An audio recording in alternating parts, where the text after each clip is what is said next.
Hi, I'm Ali Niaz. I'm a young entrepreneur and a business leader. And in the month of September, I'm working with Responsible Business Initiative for Justice and Meaningful Business to talk to business leaders and how we can work on developing a more fairer justice system. It's all about dialogue and bringing people together, people that's been impacted, as well as business leaders that could actively impact these young people's lives and create a social system that's more fairer in every way. More importantly than me being a young entrepreneur and a business leader, I'm also a formerly incarcerated inmate ex-offender. And business leaders came into play in my life to actively have a positive impact in me, which allowed me to make the transition. So I believe this cause, this narrative is so important. And to introduce this dialogue, I just want to introduce you to my mentor and a person that played a pivotal role in my transition. And I'll leave it to him to introduce himself, actually. Hi, my name's Steve Mills. I ran a local business in Surrey, doing loft conversions. We would, at the time when I met Ali, we was doing about 180 plus loft conversions a year, all within inside the M25, and everything mainly on recommendation. And I was introduced to Ali, and I was asked if I could help with Ali and a gang that Ali was working with, that was part of, and yeah, it's helped change my life. And I come from a normal background. I come from Essex. In fact, I moved over to Surrey when I was 45 years of age. I'm happily married over here. The business itself was successful, in inverted commas. We were doing plenty of work. And when I was asked if I could get involved with Ali, who was at the time, prior to going to prison, we were working on some initiatives with youth and getting them out to Kenya. So let me come back to Ali and say, yeah, how did it work for you? Yeah, so for me, it's like Steve, like you just said, because you mentioned Kenya, which is an amazing point to start from, because that was a pivotal, crucial, actual journey that I went on, which allowed me to have the transition even prior to going to prison and working with you actively on a day-to-day basis. And that is when I first met you initially. It was just before going to prison, and it was all about the Kenya stuff and talking about the trips that the organization we was working with at the time, which is a local charity called Regenerate UK. Again, it's all about businesses being locked into local grassroots organizations. And I think that's where you was amazing at that, such an early stage, where you was actively trying to source grassroots organizations that was actively trying to make social change. And I think that's how we connected in actuality, through that medium. So the fact that you was doing that as a business leader, I think, is very impressive, and that's the kind of narrative we want to be pushing. But Kenya, yeah, was an amazing trip and was life-changing. But before I even go into that, I just want to ask you, Steve, what made you want to go and work with people, like, or engage in working with young people or people that were in the justice system or coming from a socially difficult background? Probably, well, my father was a policeman for 30 years. And when he came out of the police force after 30 years, he was still only 55. So he started working with a firm of solicitors and worked his way up to become a legal executive, and worked until he was 78. So right from a young age, I was always taught, I had a younger brother, two sisters, that, honesty is the best policy. Don't ever bring any bad stuff home to the house. But I was probably the one out of all of us that could have, gone down the wrong road. But by the grace of God, I always say that I was fortunate. I left home at a young age. I went to Australia when I was 18. Lived in Southern California for 3.5 years, Australia for 3 years, then went to Zimbabwe. And I know that it's very, very easy for people to look from the outside and not do anything, but comment on everything, For me, I like to get involved and in Zimbabwe, we went out there and we'd already written a plan to help orphan children because of HIV and AIDS. And out there, within a short space of time, we were able to get involved and help take 120 children from the streets, orphan children, and put them into school, education, life skills, give them a roof over their head, everything. So for me, when I came back to England and I was doing, the business itself, it's very easy, I say, to make money, but what do you do with it? And I've always had a roof over my head, 2 or 3 meals a day, always had a car and everything like that. And I've been very, very fortunate. And wherever I've been, people have always helped. And I just felt, especially at the age I was when we met together, that I needed to put back in to society. There was a lot of work, a lot of people talking about corporate social responsibility. Yeah. And I think that that was one of the things that I wanted to, make a difference. And working with all the guys down in Roehampton, it was good for me because I was doing something. I had little Ricky Lee, my little daughter. She was probably about 10 years of age when we all started working together. And I can remember taking her down to Roehampton, and one of the young guys there, "Hello, Steve, how are you?"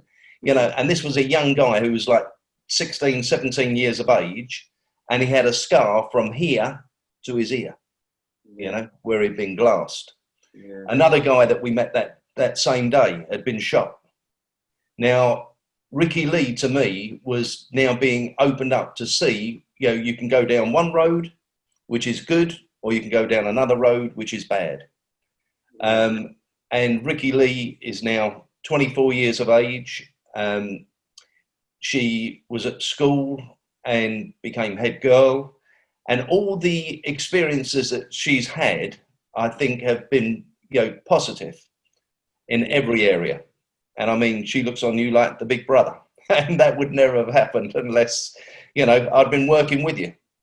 No, totally. And it's like where you're saying, it's like you had a real, like a moral, you felt like you had a moral obligation to give back to society. And obviously the way the events ended up was me and you ended up meeting each other and going on our journey that we went on. And just to digress over that a bit, as a business leader, you made the decision on a personal level, as well as advocating your business to follow suit as well. Because when I think about it, we ended up being around each other on a day-to-day basis off the back of actually the obstacles that was thrown at me in life of trying to make the positive change. So coming from being in the prison system and working within the prison system and getting myself to open prison, and then contacting back that same organization that we initially met through and that took us to Kenya with Regenerate, and saying, can I go out and work for them? And the local police basically saying, no, he can't, because we don't care if it's positive work. We don't care if it's anything that's going to, basically, not in those words, but it's like, we don't care. He's under his sentence. We don't care if he's in an open prison or not. He can't work in the area that he is known in, which was Wandsworth Borough at the time. And I remember calling you and I was saying, I remember I got your number of a friend and I called you whilst I was in prison, and he was like, why didn't you call me before, Ali? We'll get it sorted out. And that was really the start, because within the 2 weeks process, you had got whoever in the office to do the paperwork and had me coming out of prison every day. And as much as, that's what I'm saying to you, the reason why I mention that is because we talk about the obstacles people are faced with in life and the choices that they make and the support systems that support them. And I think throughout our journey, there was crucial moments that was literally going to break me, which was, you can't go out to work, even though I'm trying to do good. Do you know, when you're trying to do good and the system that you're working within, trying to show them that you're making a transition and they keep knocking you back, it's a bigger knockdown than you just being normal. Do you know what I mean? Because you're trying so hard to make this transition. And I think that there's moments in our journey that was so crucial. So that being one of them, the start of that, when you got me out of the prison and every day I was with you. And at that stage, like you're saying, obviously he was into corporate social responsibility, but in actuality, he was at a wider space in your business. As much as it was a loft conversions business and doing builders work, at that time he was talking about sustainability and the aspirational living group. And you was on this vision of using sustainable products in your business and making your business be a full sustainable business in actuality. And that, again, opened up me to so much things, like meeting Sir John Whitmore with the coaching stuff. And just to reference that, Sir John Whitmore he's passed away now, but he's a renowned business coach that basically he's the architect of business coaching and brought it over here with another guy from America. So, and these were the people that he was bringing me around and allowing me to absorb and bring him. I remember sitting in I remember we had a meeting with one of the CEOs at Arup, and I remember walking through, no, Unilever, not Arup, Unilever. And I remember walking in that office and he was like, this is just a young person I'm mentoring. Is it right if he just sits in the room just to absorb? And I remember sitting there and they was talking about all the different businesses that Unilever own. And I'm coming from a world as a consumer of Dove, as a consumer of Birdseye, not realizing that actually behind these brands, there's a big organization, a big corporate empire, and this is how they work. And all of those layers, I think I was being opened up to. So when you go back to talking about Ricky being exposed to making the choices of she can go left or right, I think those are the moments in my life where I was starting to be made aware of what I could do or what I could become or what my aspirations could be. Because prior to that, I'd come from a bubble of, I only saw one or two outputs. Do you see what I'm saying? That kind of expanded my horizon, as well as the trip to Kenya that we talked about earlier on, because that was, again, life-changing. I went to Kenya with 5 business people, which blew my brain to pieces, as well as being in extreme poverty firsthand and realizing that my parents were immigrants and they made a journey in their life to provide a better life for me. So how can I be going on this negative downward spiral? As well as, at the same time, I just had Khalil, so my son at the time, just before I went to Kenya. So coming out of prison, going through the prison obstacles and getting to open prison and finally getting to come out and be working on a day-to-day basis, I think those were crucial moments that was expanding my horizon, creating awareness to me in a world that I wasn't possibly aware of. And I think when you talk about a fairer justice system, it's great to talk about reducing reoffending, but if we can create models that prevent offending in the first place, where it's a home run. Do you know what I mean? It saves money for government, for businesses. It creates employees and entrepreneurs for the economy and so on and so forth. And I think I wasn't made aware that these was even access points for someone like me. And I think you made me aware of that through information. And then that led us to the journey of going to Goldsmith University and Professor John Wood and Anne Schlachter and them getting involved. And these were people working at Goldsmith University, delivering a program on meta design that, remember, you brought me to. And that kind of led to us talking about, Ali, you should pursue higher education. And I'm there saying, what are you guys talking about? I'm going to prison every day. But your, again, support and persistence, I think, is a big word that was kind of on your half at that point. Because as much as I was making the transition, I was just going through my life journey of, I'm in prison, this guy's giving me an opportunity, let me come out and work, try and learn something new from what I know before. But when that Cambridge thing came about, or when the opportunity came about where people was discussing Ali should pursue higher education, and you was like advocating that as well on their behalf. And then the opportunity came to apply for this Cambridge postgraduate in sustainable leadership for business. And you kept on saying, Ali, have you applied for that course? Have you done the paperwork? Have you filled out the application? And every day I was like, yeah, I'm going to do it. But I'd never done it. And you were so persistent to the point where now I felt bad that I hadn't filled out the application form. I didn't fill out the application form motivated by, I'm going to get into Cambridge. I'm going to get into having this whole transition in my life. That was never even the thought process. It was more about Steve's doing so much for me, allowing me to come out, work with him. I'm with him all day from like 8 a.m. till 9 p.m. He funds my life in the sense of breakfast, lunch, and dinner, opens up opportunities of learning and information in order for me to evolve.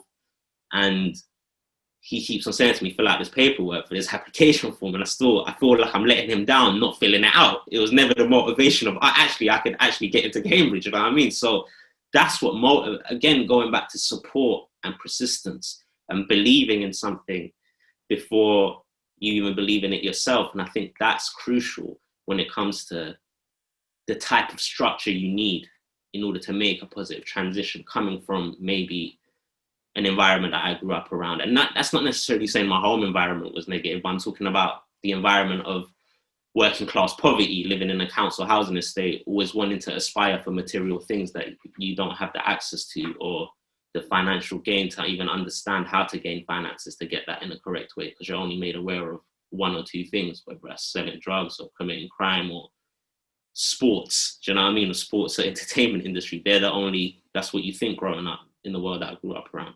So I think that was crucial. And then another, just to conclude before we get on to the next point, is when I came out of prison and I was like, Steve, I'm here now. I have a son. He's 3, about to be 4. I'm trying to live this life which is positive in society, be a family man, look after, be a father to my son, more importantly than anything. And I remember sitting outside the train station with you, and you was like, Ali, you never went to university. The next 3 years of your life is your university of life, because you was in prison for the last 2 years, and I'm going to support you financially as well. And obviously it's not going to be the type of money you made doing all your negative stuff, but it's going to be this much, and it's going to cover you for the week, and it's going to create a level of discipline and allow you to manage that and move forward in that journey. And then that evolved. Out of that, so many other things evolved, because I had that level of security to some sense.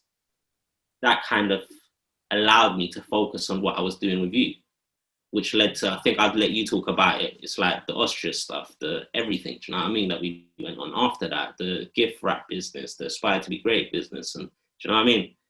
Yeah. I think also, you asked the question, why did I do this?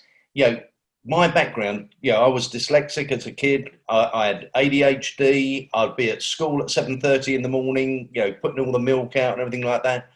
I wasn't, I'm not good at the reading. I'm certainly not good at the writing. So although I loved school, for the cricket and the football and the swimming and the, all the other outside classes, I was, I was bright at school, but, it wasn't easy for me. And I could just see in yourself, at school, you was one of the top students. Yeah. Your partner, was one of the top girl students, So there was so much that I could see as potential for you. I didn't have a son, and that I've always looked on you as the son that I didn't have. And, I was proud of you.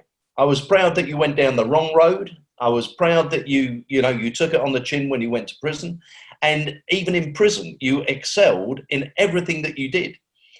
So for me, it was, let's make a difference. I know that, me with my shortcomings, I made, a small difference to a lot of different people, and a lot of different people helped me go forward. And I had friendships when we met with Sir John Whitmore, and he, he thought the world of you.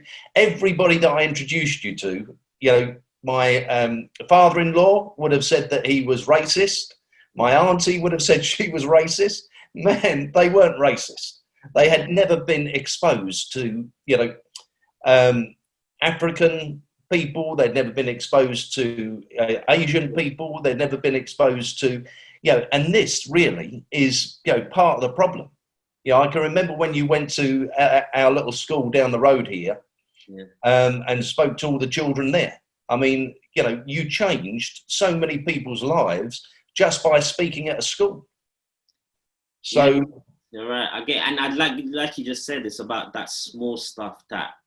There's 2 points I think you just mentioned. It's like, number one is seeing that potential before even I saw it, I think. And I think that was crucial as well. It's like not only seeing it, but then supporting it and being not dedicated, but committing to it. Do you know what I mean? Committing to the potential that you see. So not giving up on me. I think that was huge because that was at a time before where I didn't even see it in myself. This was before I started the journey. Do you know what I mean? It was you seeing that potential, seeing like with Denique's potential, and that's the mother of my children. So it's like her whole potential and where she'd come from and her journey and how we'd kind of battled through this and got to, and that's what I'm saying to you, is these crucial moments where a business leader or even a leader in the community or anybody, it's like they are being able to identify things because they've been exposed to a world. Like you said, you've been exposed to so much things. You've traveled the world, California, Brazil, this, that, and the other. So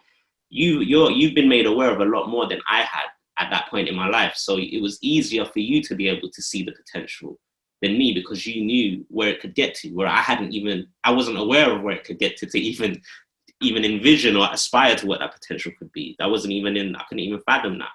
And I think that's crucial. And that's where I feel like it's all about meaningful business. How is your business meaningful? How is it impacting the future? How is it impacting your journey, your business's journey, the legacy that you've put out here? What is the legacy and what impact is it having? And going back to just when you said you wanted to give back and how important it was for you at that point in your life, and you wanted to make that positive and impactful decision on giving back. And obviously fortunate that we ended up meeting each other through how we ended up meeting each other, how we did.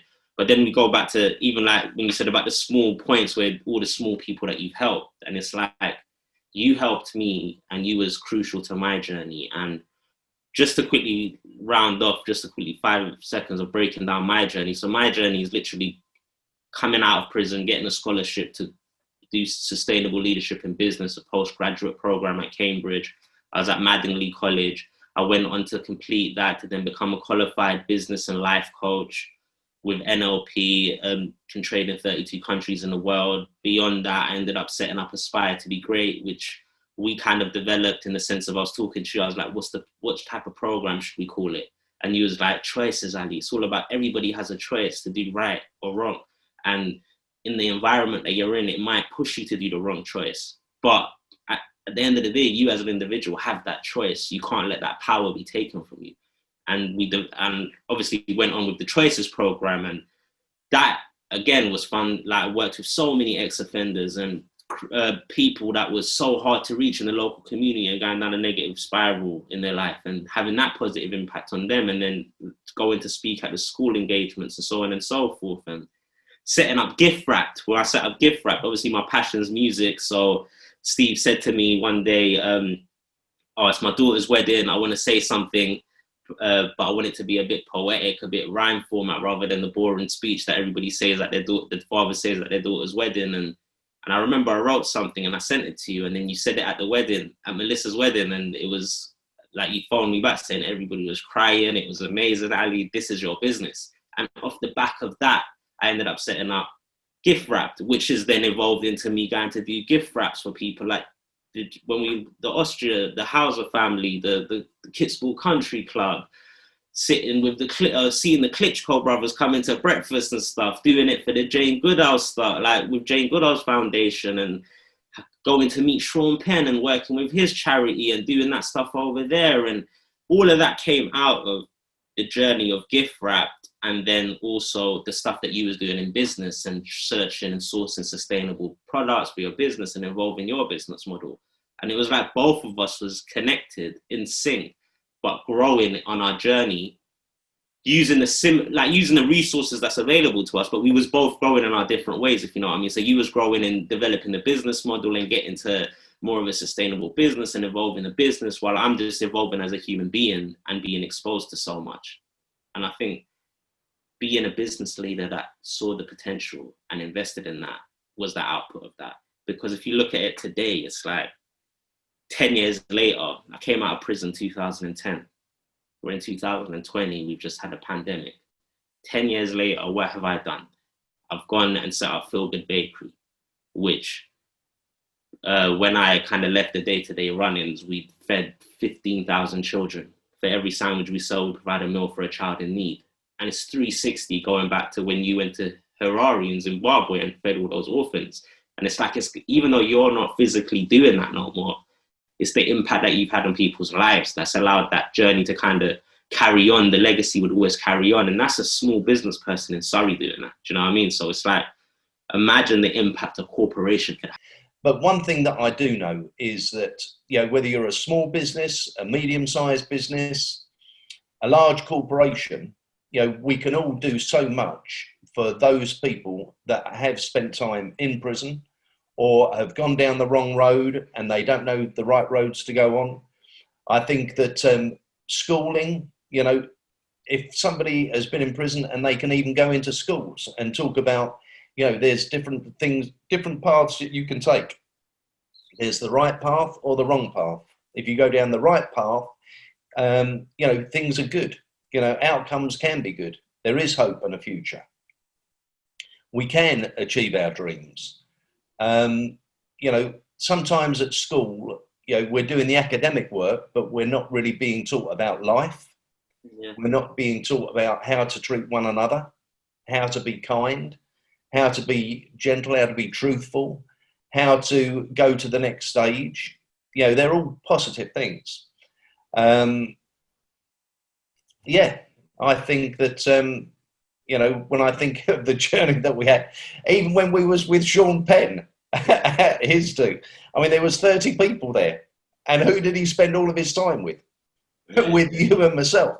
Yeah, I mean, he, you know, so, you know, Jane Goodall, you know, when you did that rap for her, you know, and I think of that evening, you know, she was more interested in being with you and asking you questions and, you know, seeing where you was in life. And, you know, it's those things that have given me the joy, you know, going forward. And, you know, listen, Golding's College because of Professor John Wood, you know, that was a good time. I mean, Sir John Whitmore thought the world of you, you know, and you think on the coaching side, what you learned there, I mean, it's been brilliant. It's been absolutely brilliant. Yeah, I don't know what else to say. All I know is that with